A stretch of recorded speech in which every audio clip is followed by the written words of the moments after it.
재계의 거물들이 모인 화려한 결혼식장은 숨막히는 침묵으로 가득 차 있었다.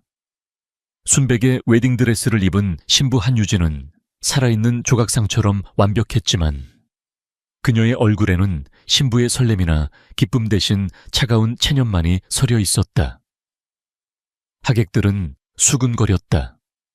어떤 이는 동정을, 어떤 이는 질투를, 또 다른 이는 이 기이한 결합 뒤에 숨겨진 냉혹한 계산을 떠올리며 혀를 찼다. 신랑 권도현의 자리는 텅 비어 있었다. 그의 육신은 병원의 특실에 누워 있었고 오늘 이 자리에는 그의 부재만이 존재감을 드러내고 있었다. 결혼식은 SJ그룹과 태아그룹의 합병을 위한 마지막 관문이었다. 한유진의 아버지이자 SJ그룹의 회장인 한상재는 흡족한 미소를 감추지 못했다. 그는 이 결혼으로 인해 숙적이자 경쟁자였던 태아그룹을 사실상 손에 넣게 된 것이나 다름없었다.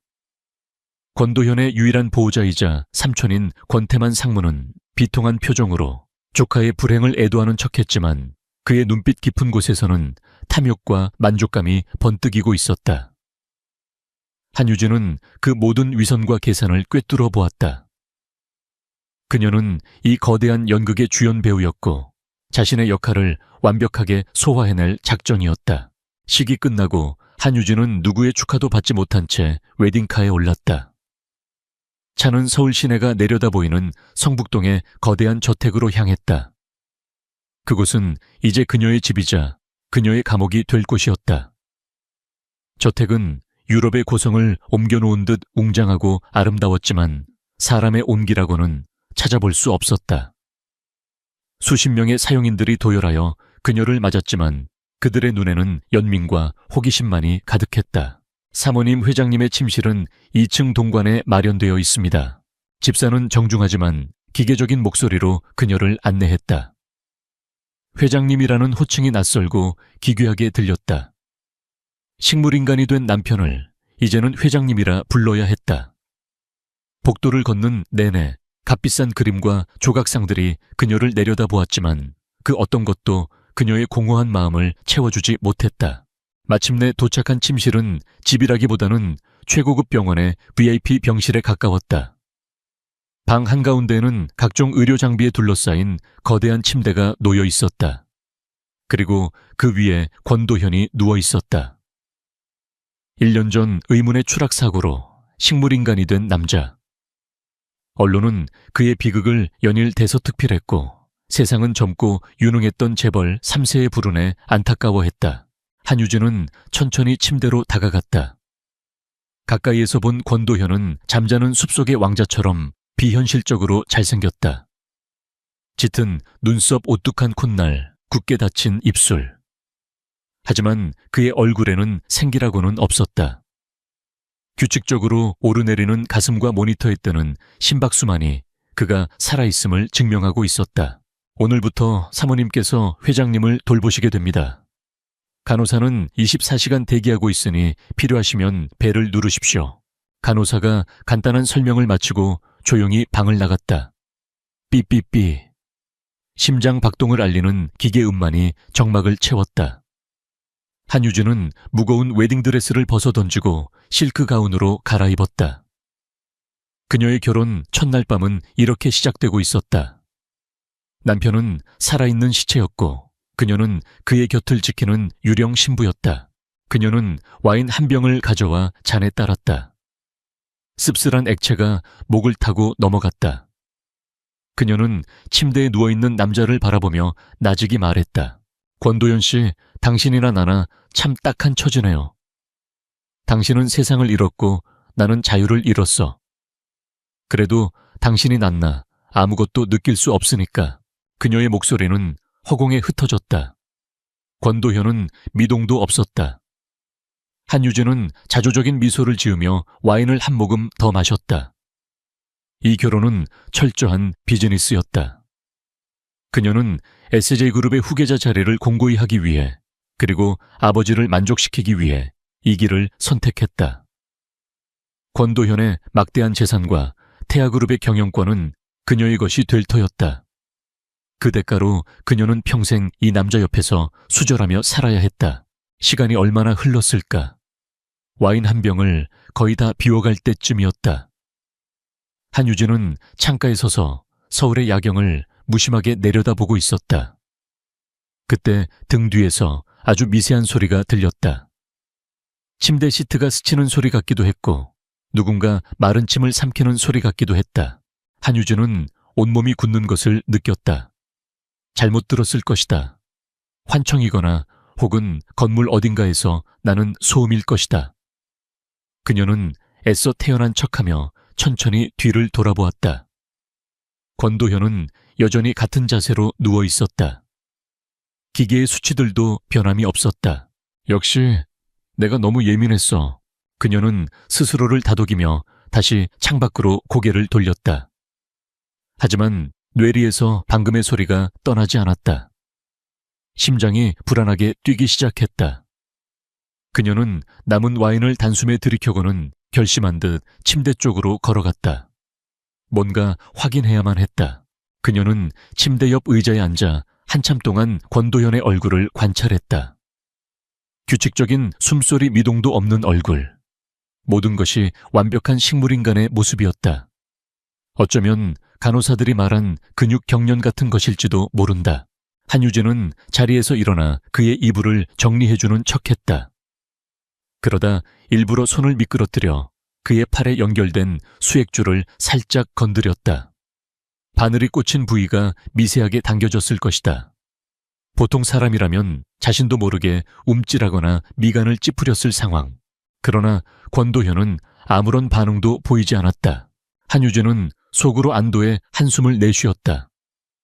역시 자신의 착각이었다.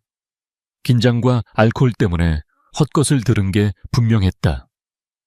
그녀는 피곤함에 몸을 일으켜 자신의 침실로 사용될 옆방으로 가려 했다. 그녀가 침대에서 완전히 등을 돌리고 몇 걸음 옮겼을 때였다. 재밌나?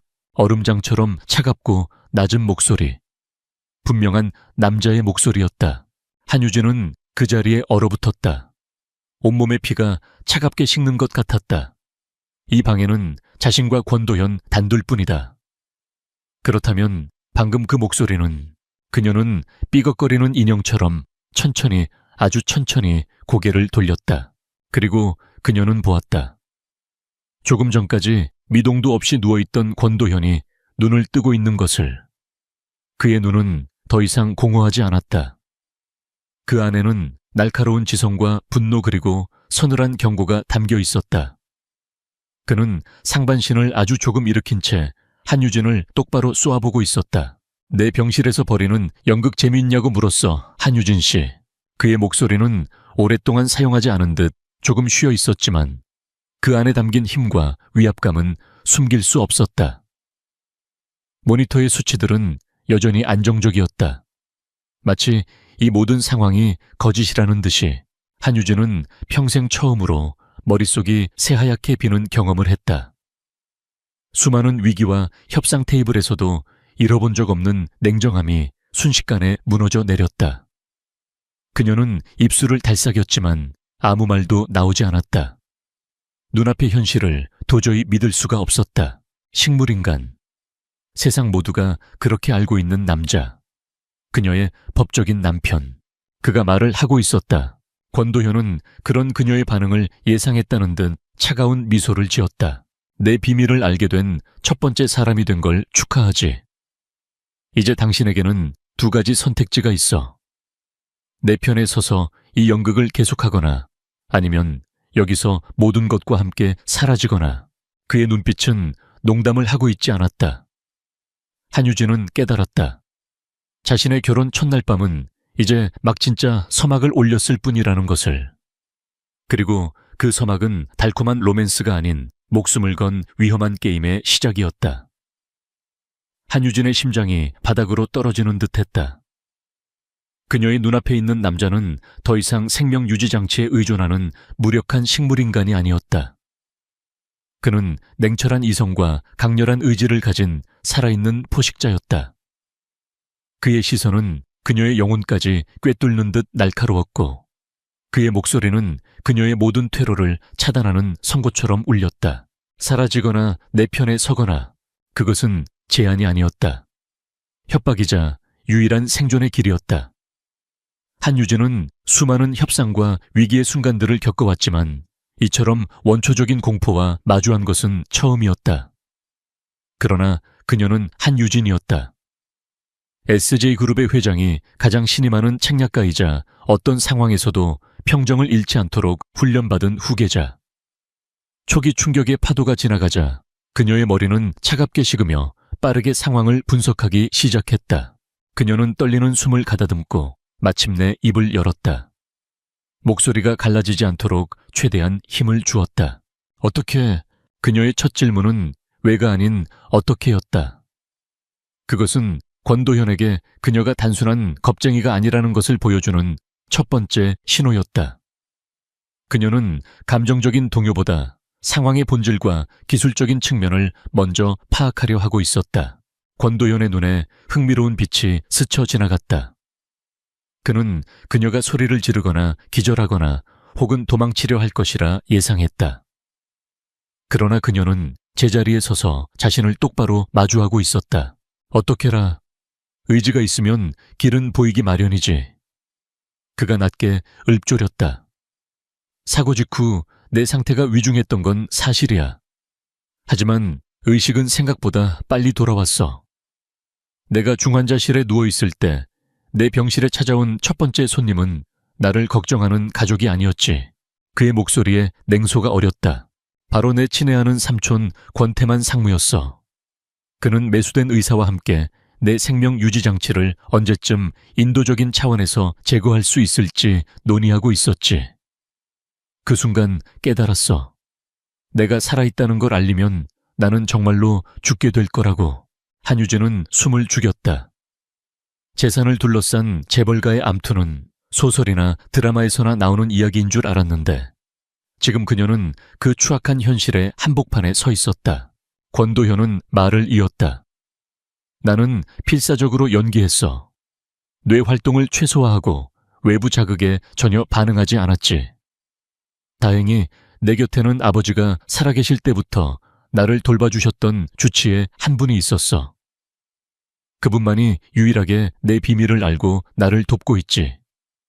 이 방의 모든 의료기기는 그분의 손을 거쳐 개조되었어.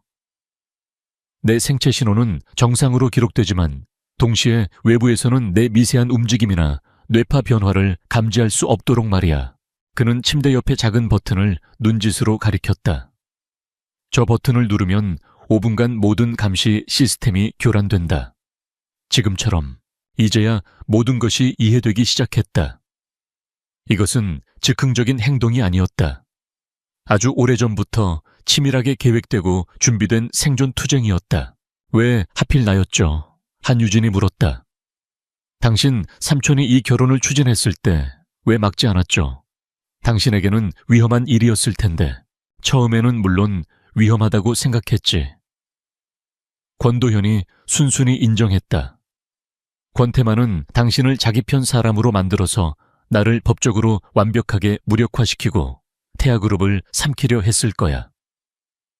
당신을 비련의 여주인공으로 내세워 동정 여론을 얻고 내 모든 권한을 위임받아 회사를 마음대로 주무를 계획이었겠지. 그의 시선이 다시 한번 그녀를 향했다. 하지만 나 역시 당신에 대해 알아봤어. 한유진, SJ그룹의 숨겨진 실세.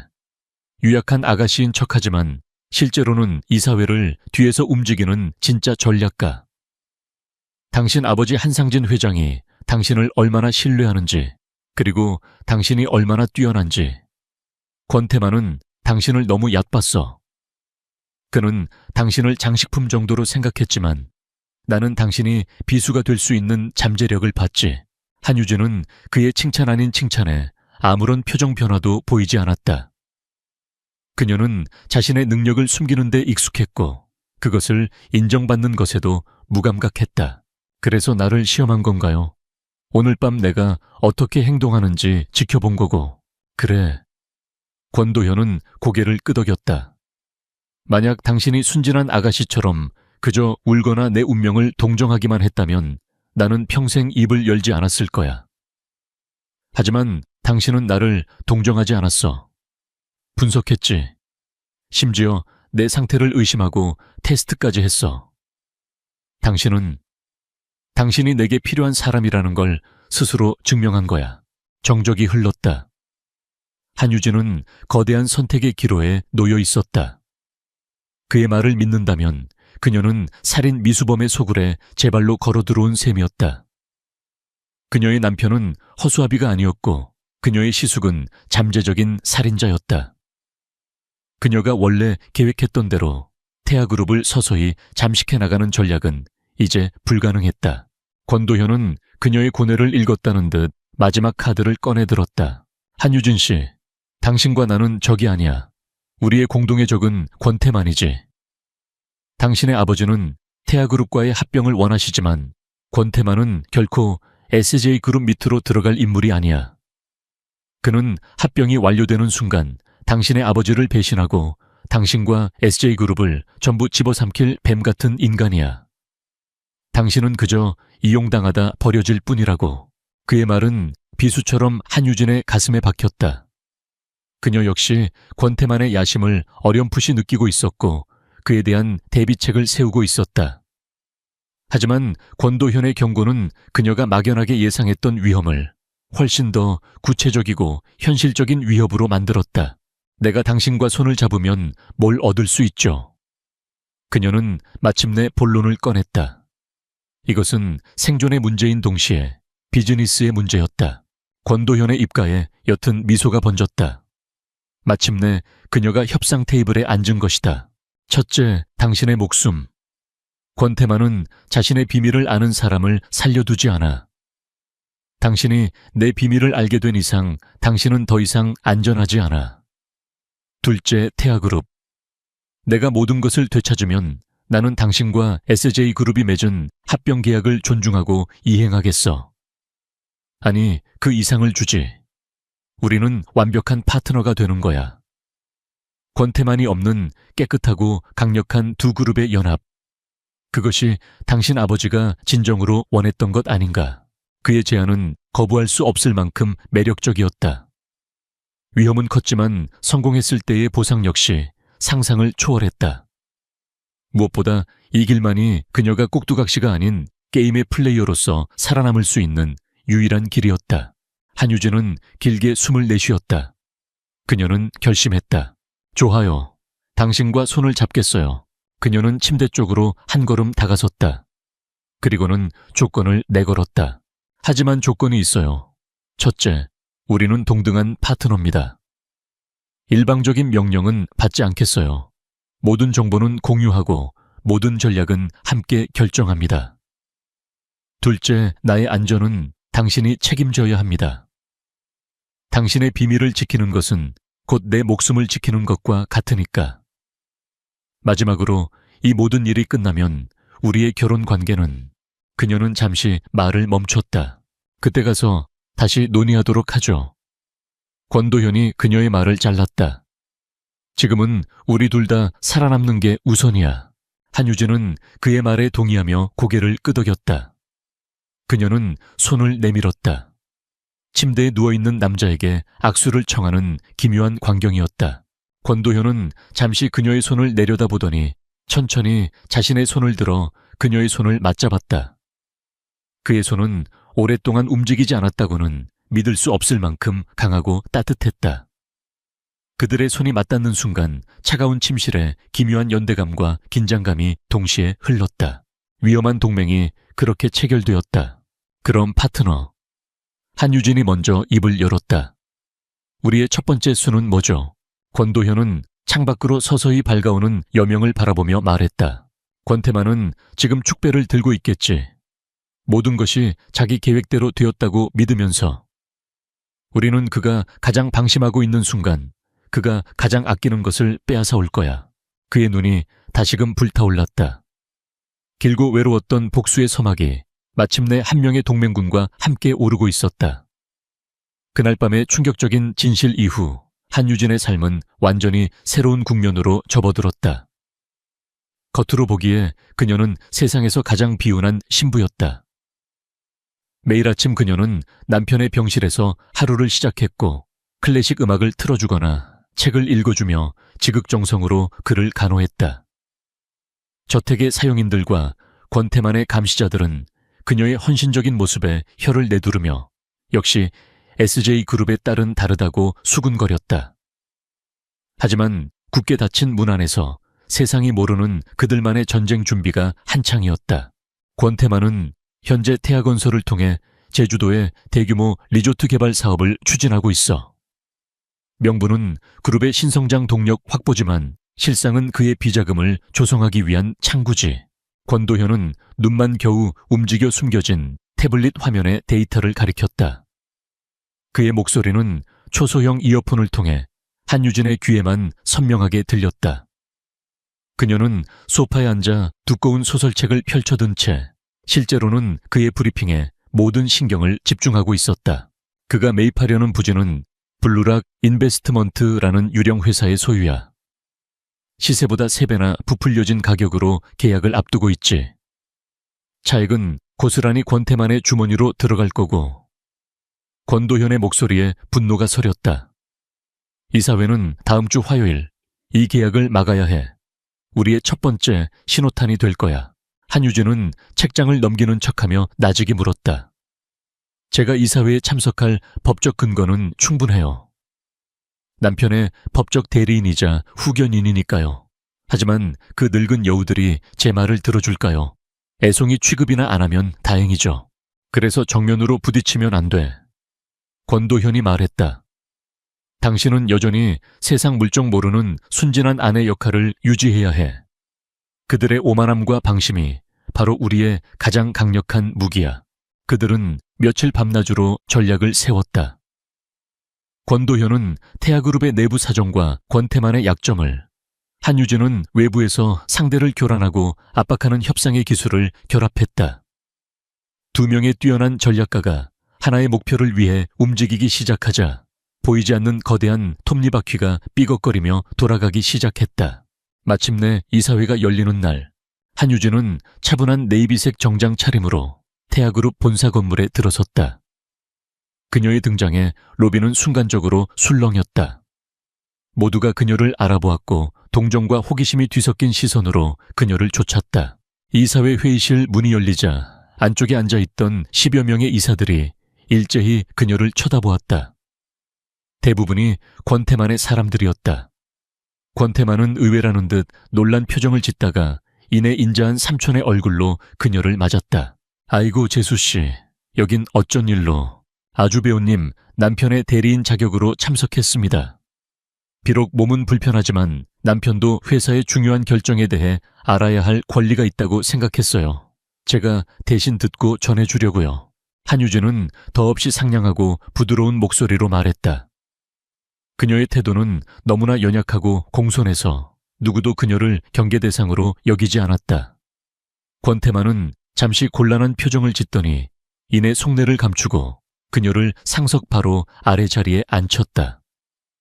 어차피 와봐야 뭘 알겠어.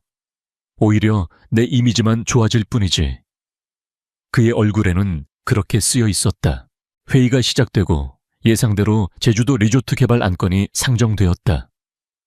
권태만은 유창한 언변으로 프로젝트의 장밋빛 미래를 설파했다. 화려한 프레젠테이션과 조작된 데이터가 화면을 가득 채웠다. 이사들은 약속이라도 한 듯 고개를 끄덕이며 찬사를 보냈다. 이처럼 완벽한 사업 기회는 다시 없을 겁니다. 즉시 계약을 체결하여 사업을 선점해야 합니다. 권태만이 의사봉을 들고 계약 승인을 선언하려는 순간이었다. 저 질문이 있습니다. 모든 시선이 가늘고 부드러운 목소리의 주인에게로 향했다. 한유진이었다. 그녀는 마치 수업 시간에 질문하는 소심한 학생처럼 조심스럽게 손을 들고 있었다. 권태만의 미간이 미세하게 찌푸려졌다. 허허 재수씨, 궁금한 점이라도 있으신가요? 네 아주배우님, 제가 사업은 잘 몰라서요. 그녀는 순진한 얼굴로 말을 이었다. 보고서를 보니 부지 매입 예정가가 주변 시세보다 월등히 높은 것 같은데 특별한 이유라도 있나요? 예를 들면 그 땅에 석유라도 나온다든가. 회의실에 순간적으로 어색한 웃음이 터져 나왔다. 권태만은 그녀의 유치한 질문에 안심하며 너그럽게 설명했다. 하하, 재수 씨도 농담을. 그만큼 미래 가치가 높은 땅이라는 뜻입니다. 우리 전문가들이 모두 검토를 마친 사안이니 걱정하지 않으셔도 됩니다. 아, 그렇군요. 한유진은 고개를 끄덕이더니 다시 입을 열었다. 그런데 계약 상대방인 블루락 인베스트먼트라는 회사는 설립된 지 1년도 차에 되지 않았던데 이렇게 큰 규모의 거래를 진행하기에 재무적으로 안정적인 곳인지 검증이 되었을까요? 제 남편이었다면 분명 파트너의 신용도를 가장 먼저 확인했을 것 같아서요. 이번에는 웃음이 터져 나오지 않았다. 몇몇 이사들의 얼굴이 굳어졌다. 그녀의 질문은 더 이상 순진하게 들리지 않았다. 그것은 사업의 가장 기본적인 핵심을 찌르는 날카로운 질문이었다. 권태만의 얼굴에서 미소가 사라졌다. 그 점 역시 저희 법무팀에서 모두 확인했습니다. 문제없습니다. 그렇다면 다행이네요. 한유진은 안심한 듯 미소를 짓더니 마지막 결정타를 날렸다. 마지막으로 하나만 더요. 이런 대규모 개발 사업에는 환경 영향 평가가 필수적이라고 들었어요. 보고서에 첨부된 평가서는 어라 평가를 진행한 그린 에코 컨설팅이 블루락 인베스트먼트의 자회사로 나오네요. 제가 잘못 본 건가요? 보통은 객관성을 위해 제3의 기관에 맡기지 않나요? 남편이 알면 혹시라도 절차상의 문제가 생길까봐 걱정이 돼서요. 그녀의 마지막 말에 회의실의 공기는 완전히 얼어붙었다. 그녀는 권태만을 직접적으로 공격하지 않았다. 그저 순진한 아내가 남편의 자산을 걱정하는 것처럼 원론적이고 상식적인 질문들만 던졌을 뿐이다. 하지만 그 질문들은 권태만이 파놓은 함정의 허술한 위장막을 모두 걷어내는 비수와도 같았다. 권태만은 당황한 기색을 애써 감추며 목소리를 높였다.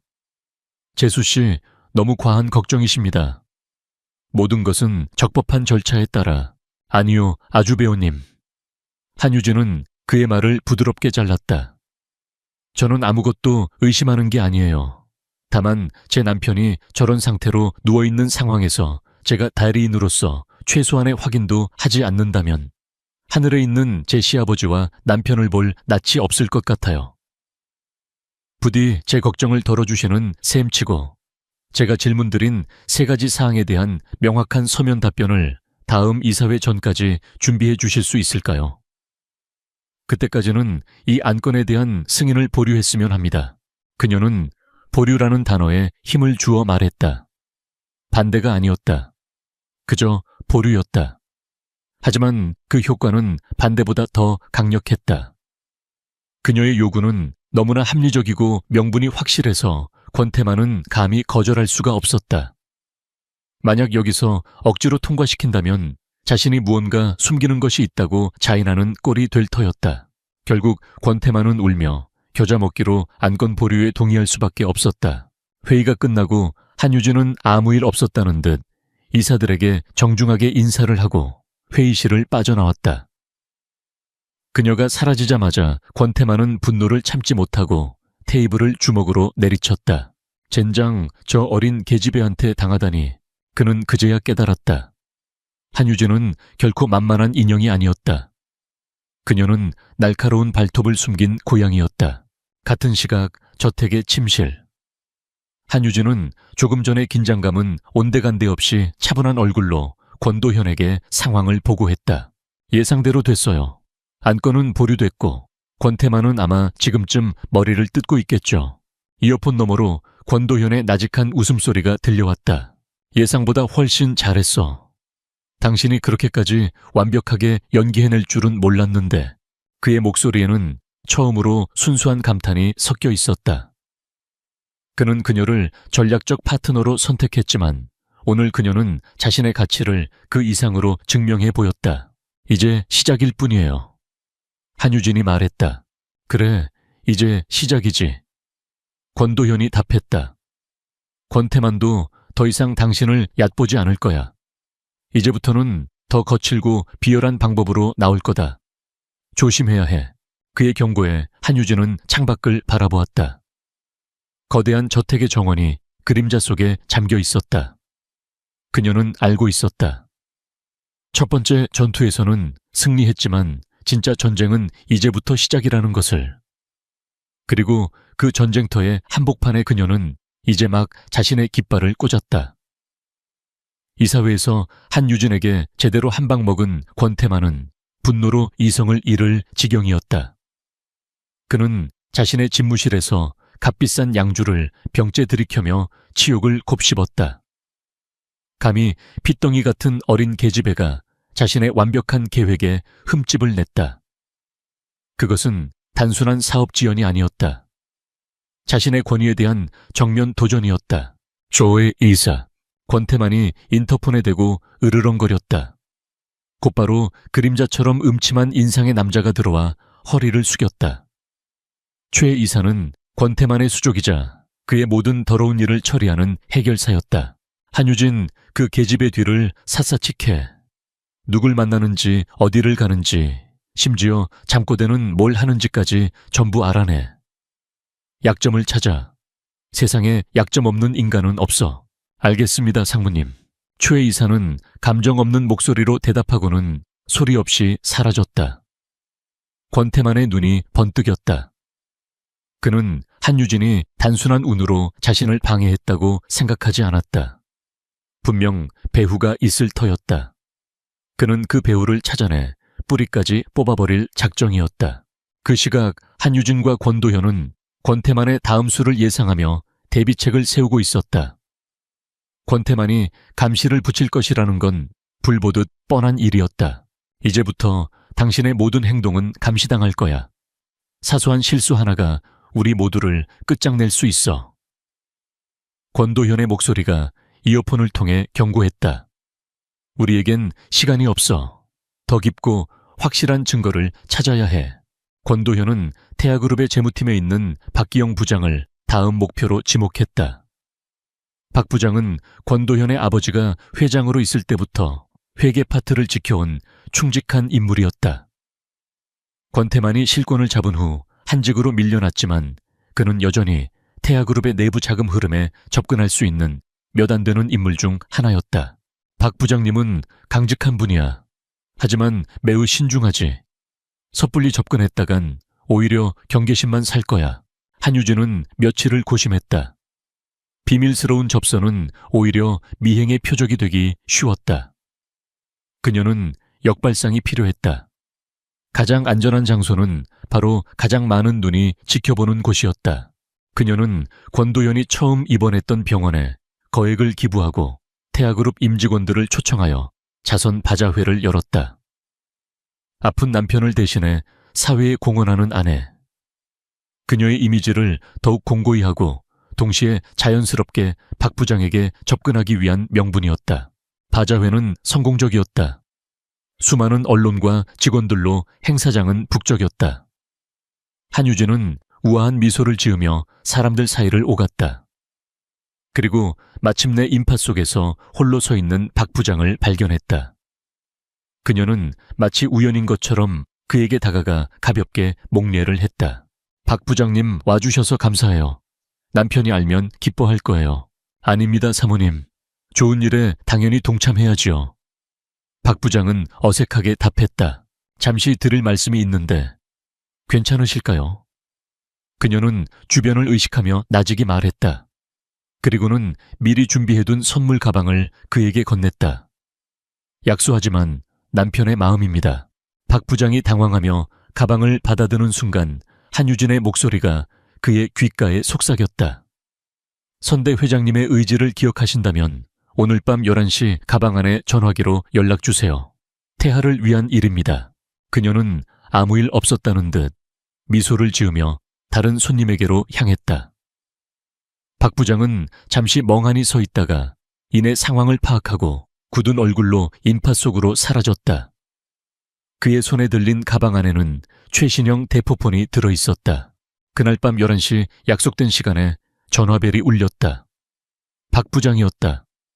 그는 처음에는 반신반의했지만 권도현만이 알 수 있는 과거의 몇 가지 이야기를 듣고는 완전히 마음을 열었다.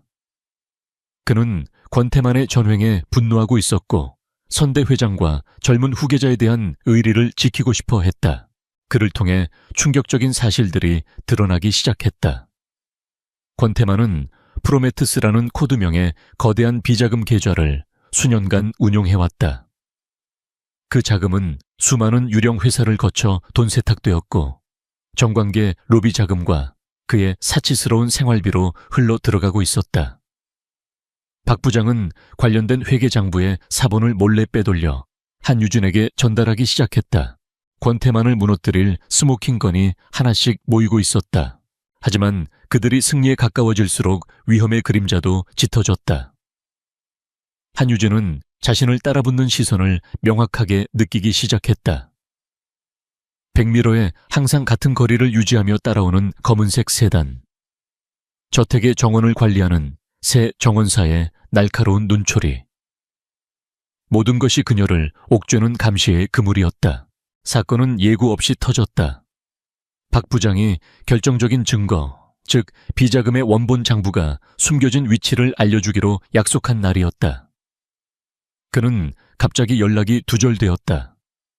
회사에도 출근하지 않았고 가족들도 그의 행방을 몰랐다. 그는 마치 연기처럼 사라져버렸다. 한유진과 권도현은 직감했다. 권태만이 손을 쓴 것이다. 불안감은 곧 현실적인 위협으로 다가왔다. 그날 오후 한유진이 직접 차를 몰아 외출했을 때였다. 며칠 전부터 그녀를 따라다니던 검은색 세단이 갑자기 속도를 높여 그녀의 차를 위협적으로 밀어붙이기 시작했다. 한적한 외곽도로에서 벌어진 일이었다.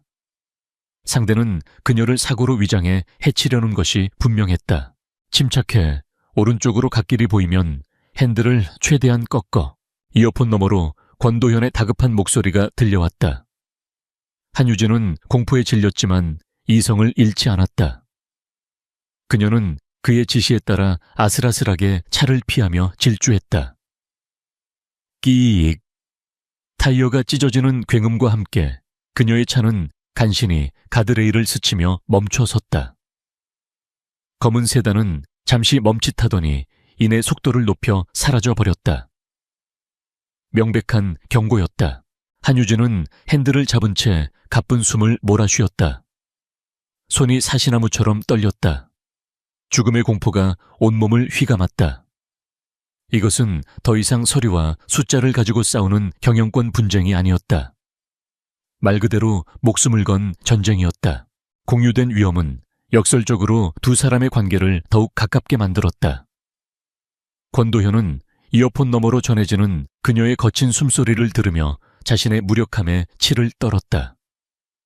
그는 그녀를 지키고 싶었지만 침대에 묶인 몸으로는 아무것도 할 수 없었다.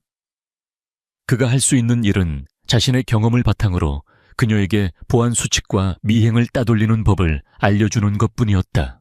한유진 역시 혼란스러운 상황 속에서 귓가에 들려오는 그의 침착한 목소리에 기묘한 안정감을 느꼈다. 그들은 이제 단순한 비즈니스 파트너가 아니었다. 서로의 목숨을 의탁해야 하는 유일한 동지였다. 저택으로 돌아온 한유진은 여전히 떨리는 손으로 물을 마셨다. 그녀는 침대에 누워있는 권도현을 바라보았다. 그의 무력함과 자신의 위험한 현실이 비수처럼 가슴에 와닿았다. 박 부장의 실종과 오늘의 위협은 권태만이 보내는 마지막 경고였다. 더 이상 게임은 없다고. 두려움이 온몸을 감쌌지만 그 두려움 끝에서 차가운 분노가 끓어올랐다. 그녀는 더 이상 물러설 곳이 없었다. 반드시 찾아야겠어요. 한유진이 굳은 목소리로 말했다. 뭘? 박 부장님이 말한 원본 장부요. 이제 그 장부는 단순히 권태만을 무너뜨릴 증거가 아니에요. 우리 목숨값이에요. 그녀의 눈빛은 더 이상 두려움에 흔들리지 않았다. 살아남기 위해 그리고 모든 것을 제자리로 돌려놓기 위해 그녀는 이제 악마의 소굴로 직접 걸어 들어갈 준비가 되어 있었다. 권태만의 살해 위협은 한유진과 권도현을 벼랑 끝으로 내몰았다. 방어만으로는 이길 수 없었다. 박기영 부장의 실종으로 내부 정보원마저 끊긴 지금 그들은 완벽한 안개 속에 갇힌 신세였다. 권태만은 프로메테스 원본 장부라는 가장 강력한 무기를 쥔 채 어둠 속에 숨어 있었고, 그들은 그가 언제 어디서 다시 공격해올지 모르는 불안감에 시달려야 했다. 장부를 찾아야 해. 권도현의 목소리는 그 어느 때보다 절박했다. 하지만 지금 우리에겐 눈과 귀가 없어. 권태만은 의심이 많은 인간이야. 그의 별장 비밀 금고, 심지어 해외 은행까지. 어디에 숨겼을지 짐작조차 할 수 없어. 며칠 동안 그들은 모든 가능성을 타진하며 밤샘 토론을 이어갔다. 한유진은 나날이 수척해졌지만 그녀의 눈빛만은 형형하게 빛나고 있었다. 더 이상 공포에 떠는 희생자가 아니었다. 그녀는 이 게임의 판도를 뒤집어야 하는 플레이어였다. 찾을 수 없다면. 한유진이 굳은 결심과 함께 입을 열었다. 그가 직접 움직이게 만들어야 해요. 그녀의 말에 권도현은 잠시 침묵했다. 이어폰 너머로 그의 가쁜 숨소리가 들리는 듯 했다. 그것은 위험하지만 유일한 방법이었다. 쥐를 잡으려면 쥐구멍에서 끌어내야만 했다. 어떻게 위기 상황을 만드는 거예요. 그가 자신의 비자금이 발각될지도 모른다는 극도의 공포를 느끼게 해서 장부를 더 안전한 곳으로 옮기도록 유도하는 거죠. 그들의 새로운 계획은 대담하고 위험했다. 외부의 적을 가장한 인수합병설을 퍼뜨리는 것은 너무 시간이 오래 걸리고, 언론에 재무 불안설을 흘리는 것은 그들이 지켜야 할 태아그룹의 가치를 훼손시키는 자충수였다. 내부 감사. 한유진이 결론을 내렸다. SJ그룹이 태아그룹의 새로운 대주주로서 합병 절차의 투명성을 위해 긴급 합동 내부 감사를 요청하는 거예요. 이건 누구도 반대할 수 없는 명분을 가지고 있어요. 권태만도 대외적인 이미지를 생각해서라도 거부하지 못할 겁니다. 감사팀이 실제로 원본 장부를 찾아낼 확률은 희박했다. 하지만 그게 목적이 아니었다. 감사팀의 존재 자체가 권태만에게는 목에 겨눠진 칼처럼 느껴질 터였다. 자신의 성역을 침범당한 편집증적인 독재자는 가장 소중한 것을 지키기 위해 반드시 움직일 것이었다. 계획은 즉시 실행에 옮겨졌다. 한유진은 아버지인 한상진 회장에게 연락했다. 그녀는 권도현에 대한 모든 사실을 털어놓지는 않았다.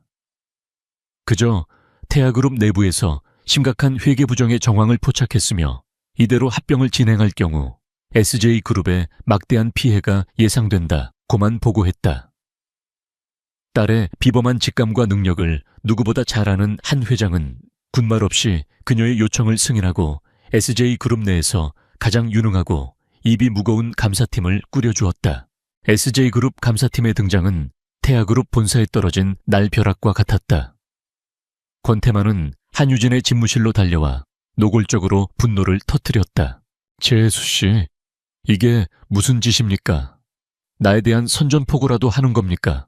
한유진은 평소처럼 차분하고 부드러운 표정으로 그를 맞았다. 아주버님, 오해세요. 이건 아주버님을 겨냥한 게 아니에요. SJ그룹의 주주들을 안심시키기 위한 절차일 뿐이에요. 모든 것이 투명하다면 오히려 아주버님의 결백을 증명할 좋은 기회가 될 거라고 생각하는데요. 그녀의 완벽한 논리 앞에 권태만은 아무 말도 할 수 없었다. 그는 억지로 미소를 지으며 감사를 수용했지만 그의 눈은 이글거리는 불길과 같았다. 그날 이후 두 사람의 밤은 더욱 길어졌다. 감사팀의 동향을 실시간으로 보고받고 권태만의 예상 반응에 따른 시나리오를 수십 가지씩 만들며 대응 전략을 짰다. 좁고 폐쇄된 병실 안에서 그들은 거대한 제국을 상대로 보이지 않는 체스 게임을 두고 있었다. 압박감과 피로가 극에 달했던 어느 날 밤 한유진은 자신도 모르게 약한 소리를 내뱉었다. 가끔은 무서워요. 내가 실수해서 모든 걸 망쳐버릴까봐. 당신을 그리고 우리 회사를 위험에 빠뜨릴까봐. 그녀의 목소리는 미세하게 떨리고 있었다. 그 순간 이어폰 너머로 들려온 권도현의 목소리는 전략가의 냉철함이 아닌 한 남자의 따뜻함이 담겨 있었다. 당신은 실수하지 않아. 만약 다른 사람이었다면 난 애초에 시작도 안 했을 거야. 나는 당신을 믿어. 그의 진심 어린 말에 한유진은 울컥 차오르는 감정을 애써 억눌렀다. 그들은 단순한 동맹을 넘어 서로의 가장 깊은 불안까지 공유하는 사이가 되어가고 있었다. 어느 날 그녀가 전략회의 도중 잠든 그의 이마에 맺힌 땀을 수건으로 닦아줄 때였다. 잠든 줄 알았던 그의 눈꺼풀이 미세하게 떨리는 것을 느꼈다. 그 순간 두 사람 사이에는 말로 설명할 수 없는 기류가 흘렀다. 그들은 세상 누구보다 가깝지만 동시에 넘을 수 없는 벽을 사이에 둔 채 서로를 마주하고 있었다. 계획은 정확히 맞아떨어졌다. 감사가 시작된 지 사흘째 되던 날 밤 권태만이 마침내 움직이기 시작했다. 편집증적인 불안에 시달리던 그는 감사팀이 혹시라도 프로메테스의 꼬리를 잡을까봐 장부를 직접 옮기기로 결심한 것이다. 하지만 어떻게 그를 추적하죠? 그의 보안팀이 그림자처럼 붙어 있을 텐데요. 한유진이 걱정스럽게 물었다. 방법이 하나 있어. 아주 오래된 방법이지만 유일한 희망이야. 권도현은 자신의 아버지가 물려준 클래식카에 대해 이야기했다. 권태만은 그 차를 병적으로 아꼈고 아주 중요한 비밀 용물을 볼 때만 직접 운전했다. 몇 년 전 권도현은 혹시 모를 상황에 대비해 그 차에 최첨단 GPS 추적 장치를 몰래 설치해 두었다. 권태만은 아마 까맣게 잊고 있을 그 장치가 이제 그들의 마지막 비장의 무기가 되었다. 권도현의 충직한 주치의의 도움으로 잠들어 있던 추적 장치가 마침내 활성화되었다. 깊은 밤 태블릿 화면에 붉은 점 하나가 깜빡이기 시작했다. 권태만이 움직이고 있었다. 그의 저택도 회사도 알려진 별장도 아니었다. 그는 서울 외곽의 인적 드문 공업지대를 향해 달리고 있었다. 잡아서 한유진이 숨죽인 목소리로 속삭였다. 권도현은 아무 말도 없었지만 이어폰 너머로 그의 심장이 격렬하게 뛰는 소리가 전해져 오는 듯 했다. 짙게 깔렸던 안개가 서서히 걷히고 있었다. 그들이 목숨을 걸고 찾던 진실의 실체가 이제 곧 그 모습을 드러낼 참이었다. 화면 속 붉은 점은 마침내 한 낡은 폐창고 앞에서 움직임을 멈췄다. 폐창고의 위치를 확인한 순간 한유진과 권도현은 승리를 예감했다. 하지만 그들은 섣불리 움직이지 않았다. 그곳은 권태만의 마지막 보루이자 동시에 치명적인 함정이 될 수도 있었다. 증거를 확보하는 것만큼이나 중요한 것은 그 증거를 가장 극적인 순간에 권태만이 절대로 빠져나갈 수 없는 무대 위에서 터뜨리는 것이었다. 그 무대는 바로 일주일 앞으로 다가온 태아그룹의 정기 주주총회였다. 권태만은 이번 주총에서 나를 회복 불가능한 금치산자로 규정하고 자신의 영구적인 경영권을 확보하는 안건을 상정할 거야. 권도현이 차가운 목소리로 말했다. 그의 대관식이 열리는 날 우리는 그를 지옥으로 끌어내릴 거다.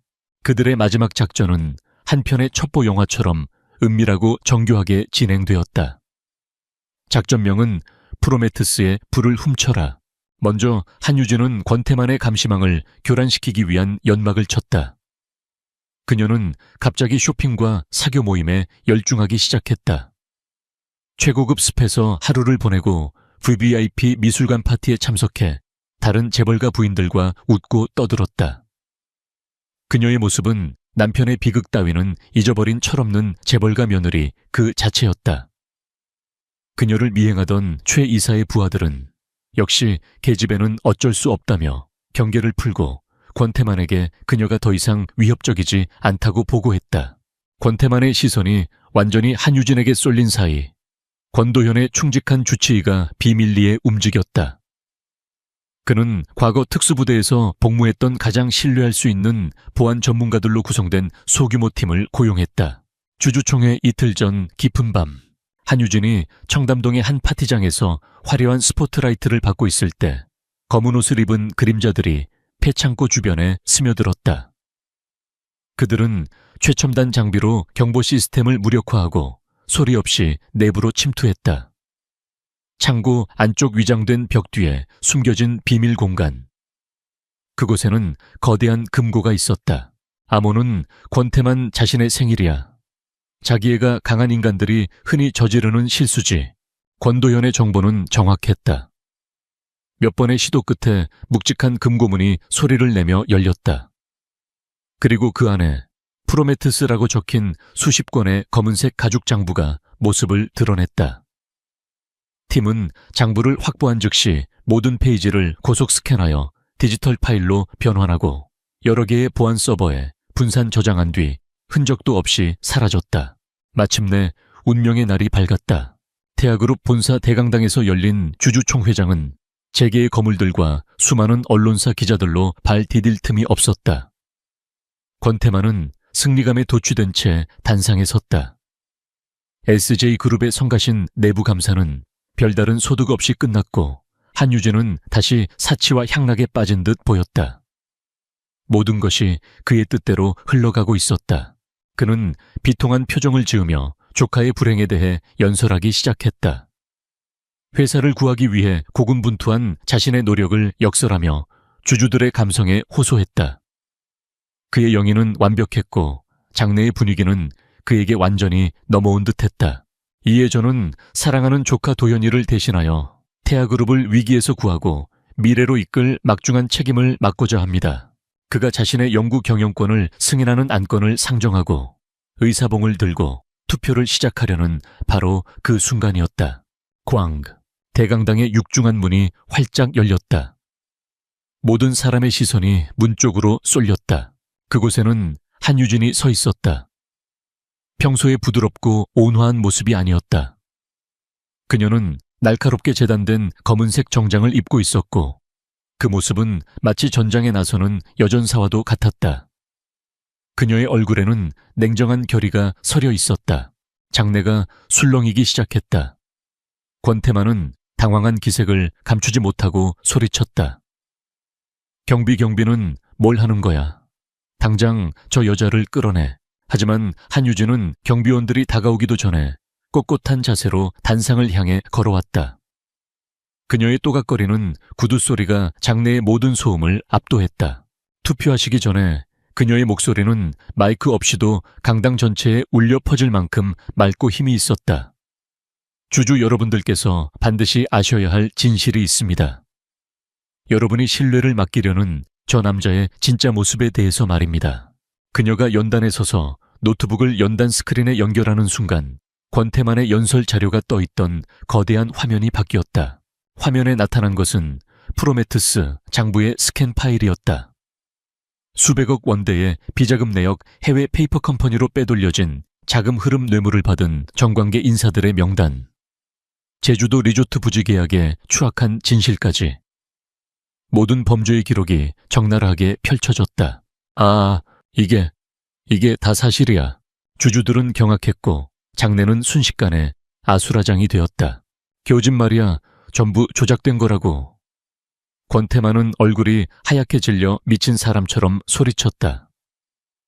SJ그룹이 태하를 집어삼키기 위해 벌이는 추악한 음모다. 저 여자를 당장 체포해. 그는 이성을 잃고 발악했다. 하지만 그 누구도 그의 말을 믿지 않았다. 증거는 너무나 명백하고 상세했다. 조작이라고요.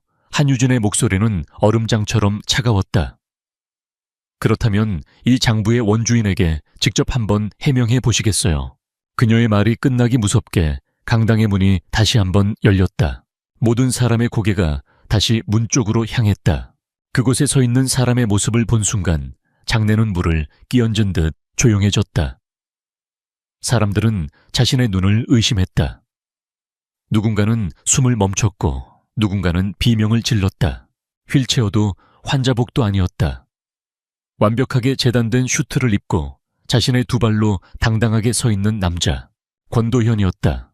식물인간이라던 그가 죽은 줄로만 알았던 태아그룹의 진짜 주인이 유령처럼 돌아온 것이다. 권태만의 측근들은 사색이 되어 자리에서 얼어붙었다. 권도현은 천천히 하지만 힘있는 걸음으로 단상을 향해 걸어왔다. 그의 발걸음 소리 하나하나가 권태만의 심장을 내리치는 망치 소리 같았다. 그는 한유진의 곁에 서서 마이크를 건네받았다. 그리고는 경악으로 가득 찬 사람들을 둘러본 뒤 잿빛으로 변해버린 권태만에게 시선을 고정했다. 그의 입이 열렸다. 맑고 강렬한 목소리가 강당 전체를 장악했다. 쌈컨. 그의 목소리에는 일련의 와신 상담이 담긴 냉기가 서려 있었다. 저의 길었던 휴식은 이제 끝난 것 같군요. 게임은 끝났다. 정의가 마침내 그 모습을 드러냈다. 권도현이 살아 돌아온 순간 주주총 회장은 거대한 폭풍의 눈이 되었다. 수백 개의 카메라 플래시가 기관총처럼 터져 나왔고 기자들은 역사의 현장을 담기 위해 미친 듯이 셔터를 눌러댔다. 권태만은 모든 것이 끝났음을 직감했다. 그의 얼굴에서 핏기가 사라지고 그는 알아들을 수 없는 말을 중얼거리며 단상 아래로 주저앉았다. 한유진의 팀으로부터 미리 연락을 받고 대기하고 있던 검찰 수사관들이 들이닥쳐 망연자실한 권태만과 그의 하수인들을 즉시 체포했다. 1년간 태아그룹을 공포와 탐욕으로 지배했던 철권 통치는 그렇게 허무하고도 극적으로 막을 내렸다. 단상 위 권도현과 한유진은 나란히 서서 그 모든 광경을 지켜보았다. 그들은 아무 말도 하지 않았지만 굳게 맞잡은 두 손이 그들의 승리와 연대를 증명하고 있었다. 그 후 몇 주간 세상은 태아게이트 스캔들로 떠들썩했다. 권태만의 추악한 범죄 행각이 연일 언론에 대서특필되었고 그는 횡령, 살인미수, 뇌물공여 등 수많은 혐의로 법의 엄중한 심판을 받게 되었다. 태아그룹을 좀먹던 부패의 뿌리가 마침내 뽑혀나간 것이다. 혼란은 빠르게 수습되었다. 권도현은 공식적으로 태아그룹의 회장직에 복귀했다. 그의 복귀 후 첫 번째 업무는 SJ그룹과의 파트너십을 재정립하는 것이었다. 그것은 더 이상 비정한 인수합병이 아닌 동등한 위치에서의 전략적 동맹이었다. 그리고 그 동맹의 중심에 그는 한유진을 세웠다. 신설되는 통합법인의 공동대표로 한유진 부회장을 추천합니다. 그의 파격적인 제안에 재계는 다시 한번 발칵 뒤집혔다. 하지만 그들의 활약을 바로 눈앞에서 목격했던 주주들은 압도적인 지지로 화답했다. 권도현의 깊이 있는 비전과 내부 장악력, 그리고 한유진의 날카로운 전략과 협상력이 결합되자 두 그룹은 이전과는 비교할 수 없는 시너지를 내며 거침없이 성장하기 시작했다. 모든 것이 제자리를 찾아가던 어느 날 밤, 두 사람은 마침내 둘만의 시간을 갖게 되었다. 더 이상 의료 장비가 없는 이제는 진정한 그들의 집이 된 저택의 발코니에서 서울의 야경을 내려다보고 있었다. 차가운 기계음 대신 귀뚜라미 소리가 고요한 정적을 채웠다. 이제 다 끝났어. 권도현이 먼저 침묵을 깼다. 그의 목소리는 더없이 부드러웠다. 당신 덕분이야. 당신이 없었다면 나는 여전히 저 침대에 누워 복수의 칼날만 갈고 있었을 거야. 고맙다는 말로는 부족하겠지. 그는 한유진을 향해 돌아섰다. 그의 눈빛은 진지하고 깊었다. 우리의 시작은 계약이었어. 이제 그 계약은 끝났지. 당신은 자유야. 원한다면 이 결혼을 없었던 일로 하겠어. 위자료는 당신이 원하는 만큼 태아그룹의 절반이라도 내어줄게. 당신이 이뤄낸 것에 비하면 그것도 부족하지만 그것은 그녀가 받을 자격이 있는 가장 합리적인 제안이었다. 그녀는 이제 영웅이자 누구도 무시할 수 없는 재계의 실력자가 되었다. 이 결혼이라는 족쇄 없이도 그녀는 얼마든지 자신의 날개를 펼칠 수 있었다. 하지만 한유진은 고개를 저었다. 그녀는 권도현의 눈을 똑바로 바라보며 자신의 진심을 꺼내놓았다. 내가 원했던 건 돈이나 권력이 아니었어요. 처음에는 아버지를 위한 의무감이었고 그 다음엔 살아남기 위한 생존 본능이었죠. 하지만 당신과 함께 싸우면서 모든 게 변했어요. 나는 당신의 전략에 감탄했고 당신의 의지에 기댔고 당신의 목소리에 위로받았어요. 그리고 어느 순간부터인가 당신을 지키는 것이 복수보다 더 중요해졌어요. 내 심장이 당신에게 반응하기 시작했다는 걸 깨달았어요. 그녀의 용기 있는 고백에 권도현은 말을 잃었다. 그는 자신이야말로 그녀에게 같은 감정을 느끼고 있었다는 것을 깨달았다. 복수심으로 얼어붙었던 그의 심장은 그녀의 지혜와 용기, 그리고 예상치 못한 따뜻함에 서서히 녹아내리고 있었다. 그녀를 위험에 빠뜨렸다는 죄책감은 어느새 그녀를 평생 지켜주고 싶다는 열망으로 변해 있었다. 그는 조심스럽게 그녀의 손을 잡았다. 나 역시 마찬가지야, 유진 씨. 내게 당신은 단순한 파트너가 아니었어. 어둠 속에서 나를 이끌어준 유일한 빛이었지. 그러니 비즈니스 파트너로서가 아니라 진짜 내 아내로서 내 곁에 남아주지 않겠어. 한유진은 대답 대신 환한 미소와 함께 고개를 끄덕였다. 그녀의 눈가에 맺힌 이슬은 더 이상 슬픔의 눈물이 아닌 기쁨의 증거였다. 권도현은 그녀를 자신의 품으로 끌어당겨 부드럽게 입을 맞췄다. 거짓과 위선으로 시작되었던 그들의 첫날 밤과는 완전히 다른 진심과 사랑이 담긴 첫 키스였다. 1년 후 태하 SJ 연합그룹의 이사회 회의실. 권도현과 한유진은 완벽한 호흡을 자랑하며 회의를 이끌고 있었다. 그들은 더 이상 부패와 구습에 얽매이지 않았다. 투명하고 혁신적인 경영으로 재계의 문화를 바꾸는 선두주자가 되어 있었다. 사람들은 그들을 세기의 파워 커플이라 불렀다. 회의가 끝나고 저택의 정원으로 돌아온 두 사람의 모습은 평범한 부부와 다를 바 없었다. 그들은 손을 잡고 한가로이 산책하며 사소한 농담을 주고받았다. 가끔은 믿기지 않아요. 우리가 이렇게 평화롭게 산책하고 있다는 게. 한유진이 그의 어깨에 머리를 기대며 말했다. 가장 절망적인 곳에서 가장 찬란한 희망이 태어나는 법이지. 권도현이 그녀의 머리카락을 부드럽게 쓸어 넘기며 답했다. 우리의 시작은 비극이었지만 그래서 우리의 사랑이 더 단단하고 소중한 건지도 몰라. 그들은 말없이 서로를 바라보았다. 그들의 눈빛 속에는 과거의 시련을 함께 이겨낸 동지애와 미래를 함께 만들어갈 연인의 사랑이 공존하고 있었다. 비정한 계약으로 맺어졌던 인연은 이제 그 무엇보다 강한 신뢰와 사랑의 결실이 되었다. 차가운 겨울이 지나고 마침내 찾아온 따스한 봄볕 아래 두 사람은 새로운 역사를 써 내려갈 채비를 마쳤다. 그것은 돈과 권력으로 쌓아 올린 제국이 아닌 명예와 정의, 그리고 사랑으로 지켜나갈 그들만의 왕국이었다. 새로운 새벽이 밝아오고 있었다.